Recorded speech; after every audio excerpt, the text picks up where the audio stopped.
Hello नमस्कार प्रस्तुति। देखिए इस क्लास में हम दिल्ली पुलिस कांस्टेबल एग्ज़ाम के लिए कुछ महत्वपूर्ण प्रश्न कर रहे हैं और ये प्रश्न बहुत ही महत्वपूर्ण हैं। और 14 नवंबर यानी कि कल जो आपका पेपर है उसमें आपको इन प्रश्नों में से अधिकांश प्रश्न देखने को मिल जाएंगे। तो दोस्तों सभी प्रश्न बहुत ही महत्वपूर्ण हैं, तो एक भी प्रश्न मिस मत करिएगा। तो दोस्तों इन प्रश्नों की श्रृंखला में इस पेपर का जो क्वेश्चन नंबर 41 है, यहाँ से आपका भारत जीके स्टार्ट होता है। ठीक है, सामान्य ज्ञान यहाँ से शुरू होता है।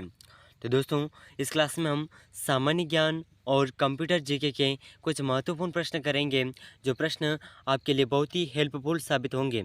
तो दोस्तों सभी प्रश्न बहुत ही महत्वपूर्ण हैं और अगर आप चैनल पर नए हैं तो चैनल को सब्सक्राइब ज़रूर कर लीजिएगा। तो दोस्तों बिना देरी के आज के क्वेश्चन नंबर 41 की तरफ बढ़ते हैं।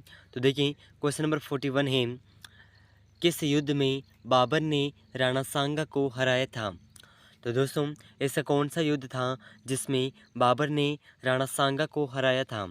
तो उसके ऑप्शन है, ऑप्शन 1 पानीपत का युद्ध, ऑप्शन 2 खानवा का युद्ध, ऑप्शन 3 बक्सर का युद्ध, ऑप्शन 4 चित्तौड़गढ़ का युद्ध। तो दोस्तों इन चारों ऑप्शन में से बाबर ने राणा सांगा को जिस युद्ध में हराया था यह युद्ध था ऑप्शन 2 इसका बिल्कुल करेक्ट आंसर हो जाएगा। खानवा का युद्ध में बाबर ने राणा सांगा को हराया था। ठीक है, और अगर आपको इन प्रश्नों का आंसर पहले से आता है तो साथ ही साथ कमेंट ज़रूर करते रहिएगा। तो दोस्तों नेक्स्ट क्वेश्चन, क्वेश्चन नंबर 42। तो देखिए बहुत ही शानदार प्रश्न है क्वेश्चन नंबर 42। निम्नलिखित में से कौन सा जोड़ा गलत है? तो दोस्तों यहाँ पर कुछ जोड़ों के नाम दे रखे हैं और इनमें से कौन सा जोड़ा गलत है? तो इसका जो सही आंसर है, ये सही आंसर हो जाएगा ऑप्शन 3 इसका बिल्कुल करेक्ट आंसर हो जाएगा।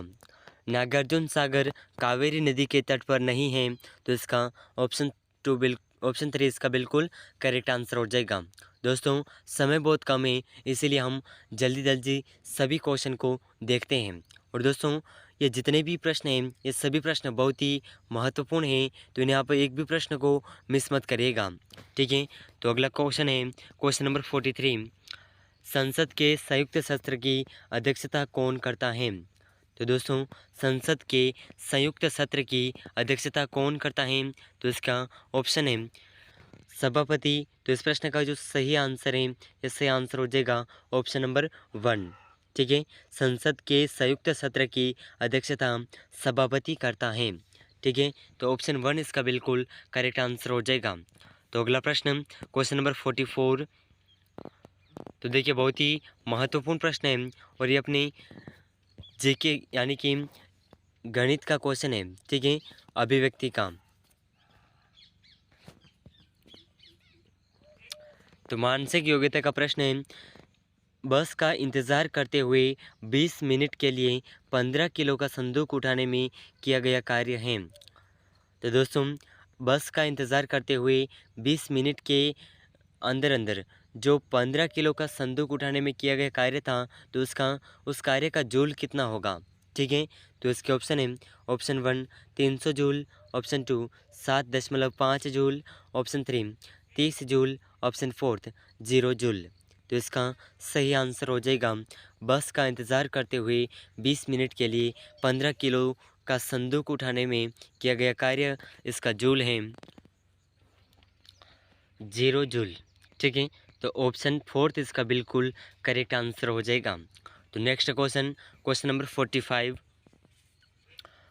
तो देखिए बहुत ही महत्वपूर्ण प्रश्न है क्वेश्चन नंबर 45।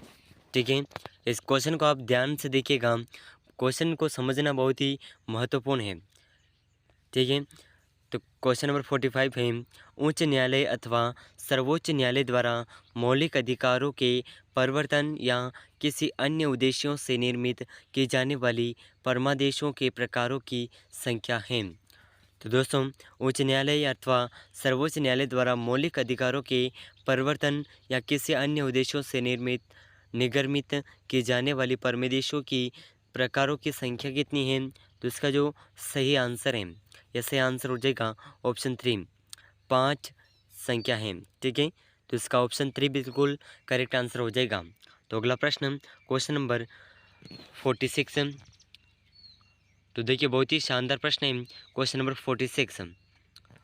ऊंचे उड़ते हुए वायुमान में फाउंटेन पेन की स्याही लीक हो जाती है क्योंकि। तो दोस्तों ऊंचे उड़ते हुए वायुमान यानी कि हवाई जहाज़, ठीक है, एरोप्लेन, तो उसमें फाउंटेन पेन की स्याही लीक हो जाती है क्योंकि। तो ये कौन सा कारण है? तो इसका ऑप्शन है ऑप्शन 2 इसका बिल्कुल करेक्ट आंसर हो जाएगा। वायुमंडलीय दबाव कम हो जाता है, ठीक है, तो ऑप्शन 2 इसका बिल्कुल करेक्ट आंसर हो जाएगा। तो नेक्स्ट क्वेश्चन, क्वेश्चन नंबर 47। तो देखिए बहुत ही शानदार प्रश्न है क्वेश्चन नंबर 47, ठीक है। बहुत गर्मी के दिन थे, दिन में दूर से राजमार्गों पर पानी पड़े होने का एहसास होता है। पानी की तरफ पहुंचने पर पानी गायब हो जाता है तथा और दूर दिखाई देता है, यह भ्रम होता है।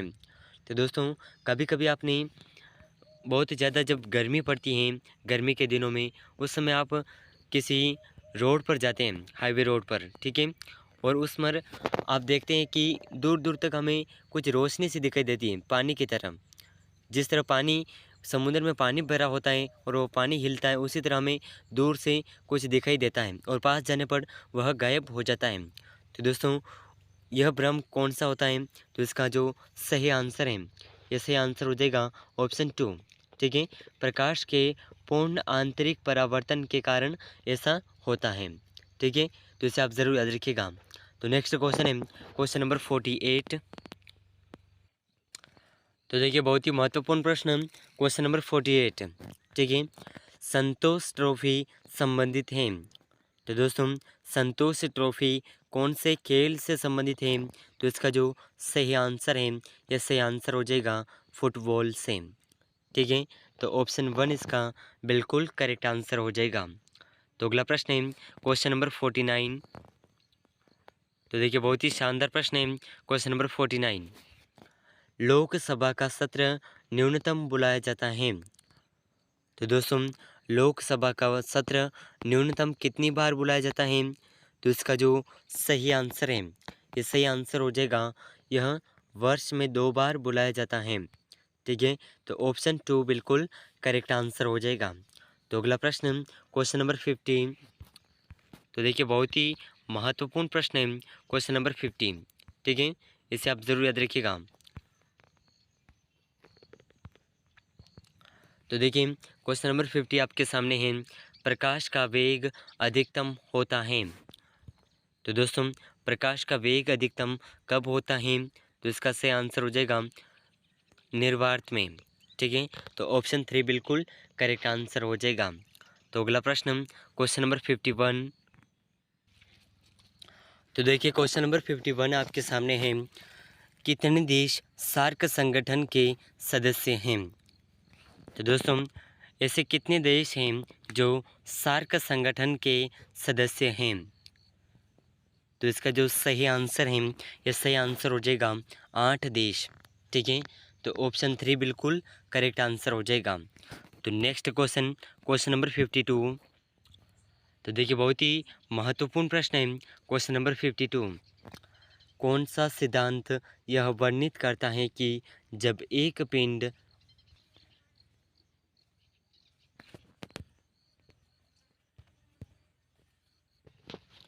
या पूर्णतः तरल में डुबाई जाती हैं तो तरल द्वारा विस्थापित भार के बराबर एक ऊपरी प्रतिबल अनुभव करती हैं? तो दोस्तों कौन सा सिद्धांत है जो यह वर्णित करता है कि जब एक पिंड अंशतः या पूर्णतः तरल में डुबाई जाती हैं तो तरल द्वारा विस्थापित भार के बराबर एक ऊपरी प्रतिबल का अनुभव करती हैं, ठीक है, तो इसका जो सही आंसर है, यह सिद्धांत वर्णित करता है आर्किमिडीज का, ठीक है, तो ऑप्शन 3 इसका बिल्कुल करेक्ट आंसर हो जाएगा।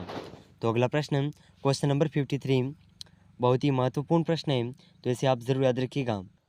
तो देखिए क्वेश्चन नंबर 53 के अंदर आपको यहाँ पर सुमेलित करना है, यानी कि मिलान करने हैं, ठीक है, तो दोस्तों सबसे पहले ही ऑप्शन 1 हाइड्रोक्लोरिक, ये इसका मिलान किससे होगा? तो दोस्तों हाइड्रोक्लोरिक का मिलान है ऑप्शन 4 के यहाँ, ठीक है, पाच्य रस, ठीक है, तो ऑप्शन 4 के यहाँ पर हाइड्रोक्लोरिक का मिलान हो जाएगा।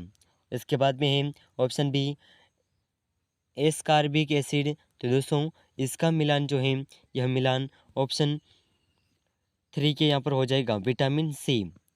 ठीक है, तो ऑप्शन बी का विटामिन सी से मिलान हो जाएगा। और ऑप्शन सी का मिलान अमीनो एसिड का मिलान जो है यह ऑप्शन 2 यहाँ प्रोटीन के यहाँ पर इसका मिलान हो जाएगा। ठीक है, ऑप्शन सी का। और ऑप्शन डी है इसका एसिटिक एसिड। तो दोस्तों इसका ऑप्शन 4 के यहाँ। ठीक है, तो इसका जो प्रश्न का सही आंसर है, इसका सही आंसर आप यहाँ पर कोड के अंदर देख पा रहे होंगे, ऑप्शन 3 यह सही आंसर हो जाएगा। ठीक है, तो अगला प्रश्न है क्वेश्चन नंबर 54। बहुत ही महत्वपूर्ण प्रश्न है, तो ज़रूर याद रखिएगा। निम्नलिखित में से रिजर्व बैंक ऑफ इंडिया द्वारा तंत्र में से अतिरिक्त मुद्रा को बाहर निकालने के लिए एक यंत्र के रूप में प्रयोग किया जाता है। तो दोस्तों रिजर्व बैंक द्वारा तंत्र में से अतिरिक्त मुद्रा को बाहर निकालने के लिए कौन से यंत्र का उपयोग किया जाता है? तो इसका जो सही आंसर है, यह सही आंसर हो जाएगा ऑप्शन 4। ठीक है, ऑप्शन 4 इसका सही आंसर हो जाएगा, यानी कि नकद संचित अनुपात बढ़ाकर और रिवर्स रेपो रेट बढ़ा करके इसके ज़रिए अतिरिक्त मुद्रा को बाहर निकालने का इस यंत्र का उपयोग किया जाता है। ठीक है, तो इस प्रश्न का ऑप्शन 4 बिल्कुल करेक्ट आंसर हो जाएगा। 1 और 2 दोनों सही आंसर हैं। ठीक है, तो अगला प्रश्न है क्वेश्चन नंबर 55। तो देखिए बहुत ही महत्वपूर्ण प्रश्न है, तो इससे आप ज़रूर याद रखिएगा। निसेट किस देश की संसद का नाम है?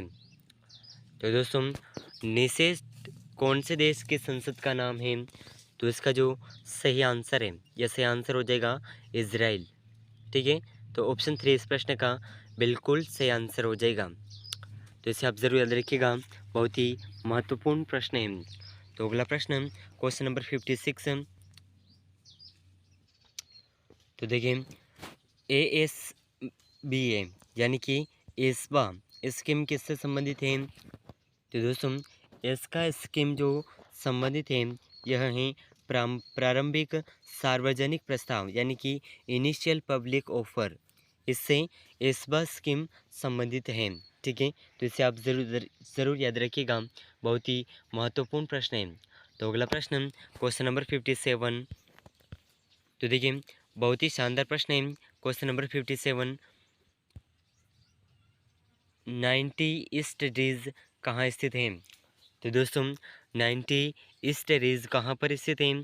तो इसका जो सही आंसर है, यह सही आंसर हो जाएगा ऑप्शन 2 हिंद महासागर में। ठीक है, तो ऑप्शन 2 इस प्रश्न का बिल्कुल करेक्ट आंसर हो जाएगा। तो अगला प्रश्न क्वेश्चन नंबर 58। देखिए बहुत ही शानदार प्रश्न है क्वेश्चन नंबर 58। ठीक है, क्या न्यायालय संसद की कार्यवाही की वैधता की जांच कर सकते हैं? तो दोस्तों यह हमसे प्रश्न पूछा गया है कि क्या न्यायालय संसद की कार्यवाही की वैधता का जांच कर सकते हैं? तो इसका जो सही आंसर है, ये सही आंसर हो जाएगा ऑप्शन 4 इसका सही आंसर हो जाएगा। ठीक है, नहीं, न्यायालय की कोई क्षेत्राधिकार प्राप्त नहीं है, इसीलिए न्यायालय संसद की कार्यवाही की वैधता का जांच नहीं कर सकते हैं। ठीक है, तो अगला प्रश्न क्वेश्चन नंबर 59। देखिए बहुत ही महत्वपूर्ण प्रश्न है, किसका प्रयोग वातावरण को प्रदूषित करेगा? तो दोस्तों यहाँ पर ऐसा कौन सा प्रयोग है जिसका इस्तेमाल करने से वातावरण प्रदूषित होता है? तो इसका सही आंसर हो जाएगा option 3 nylon cloth carry bags. Option 3 इसका बिल्कुल करेक्ट आंसर हो जाएगा। तो नेक्स्ट क्वेश्चन नंबर 60। तो देखिए बहुत ही महत्वपूर्ण प्रश्न है, जब कोयला या पेट्रोलियम आधारित ईंधन जलाया जाता है तो दहायता से उत्पाद